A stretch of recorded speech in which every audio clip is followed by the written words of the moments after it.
What's up, NBC Chicago? It's Dr. Britt Baker, DMD.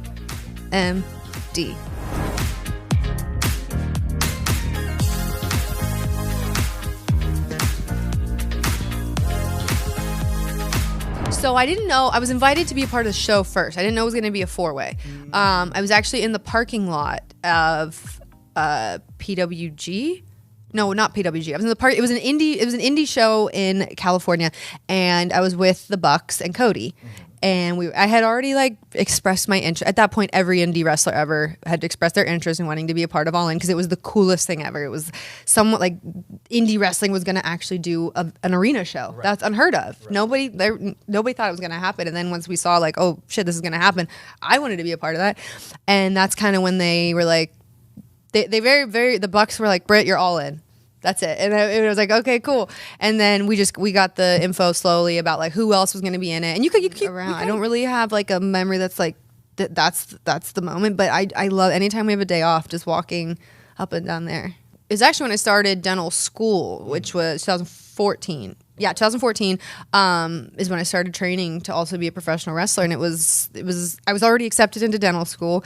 I started training to be a wrestler just out of curiosity. Curiosity killed the cat, and I was not going to let it kill my dental career. And I just decided I was going to keep training and keep going to school and hope and pray that it worked out. And that's what happened. I kind of just took it day by day, one step at a time. You never have to worry about what's beyond yonder and infinity and beyond. Just the next step. That's all you have to take. Yeah. So I'm not full time anymore.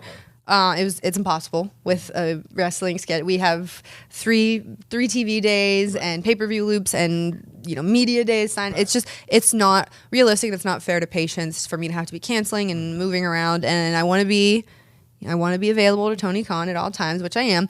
But also, it's a weird territory with fans coming into the dental office. Oh. Something you can't prepare. They didn't teach me that in dental school, right, how to deal with fans coming into my office. So we've had some weird situations. My staff, they're great with handling it. They really are. But it's you have to pick and choose those battles. So I actually don't take any new patients. It's all my old patients that I know are tried and true dental patients and not crazy fans in disguise. So I'd broken my nose during right at the start of the pandemic, and I got a little buzz from that just because I did the match with Sheeta where I broke my nose, and there was a camera shot of me just laughing with the blood in my mouth. Right. And I think that grabbed people's attention. Mm-hmm. And then I was really heating up.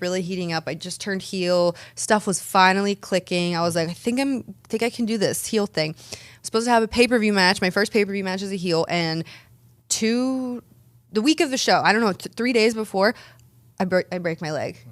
And they're like, obviously, I'm not in the pay-per-view. And I was so upset. I was in the trainer's room, so upset, holding back tears. And Chris Jericho walks in, and he's like, what's wrong with you? And I said, I broke my leg. I'm so upset. And he's like, well, why? And I'm like, what do you mean why? I feel like this is my time, and now I have to be in a wheelchair. I broke my leg. And he says, no, it's still your time. Now it's just your time with a mic, so learn how to use it. And that was the best advice anybody ever gave me, because then I had to learn how to be good at promos, and I had to do it quick. And that's what I did, because I knew if I was given a minute, 2 minutes, 3 minutes TV time, I had to eat it up and hit a home run every time. Because the second people get bored of you, especially when you can't do anything physical in the ring, that's it. You're done. They're on to the next thing already. So that was really challenging to keep it interesting, but not being able to physically do anything. So I think there's AEW right now. There's a new vibe, a new era to it, and it's just kind of figuring out when and how I fit into that and taking over the women's division all over again. It takes patience. It all comes down to really having a passion for something. If it's something you think you might want to do and you're going to half-ass it, it's not going to work out, because you're going to give up. The second something gets hard, you're like, I don't really want it that bad. And that's just you being honest with yourself, and that's okay, and that's fine. But if it's something you're really, really passionate about, you just find ways to make it happen. And it's what we said earlier, it's just taking that next step. When I was in dental school, I would have all my classmates were studying for boards. Boards were 3 months away. I am not looking at 3 months away. I'm looking at tomorrow when I have a quiz, an exam, wrestling training, going to the gym, and watching Raw.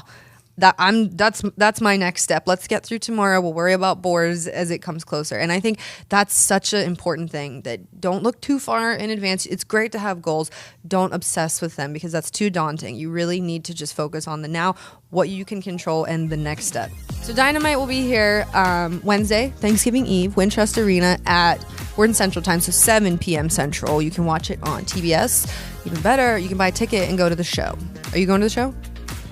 Sure will. There we go.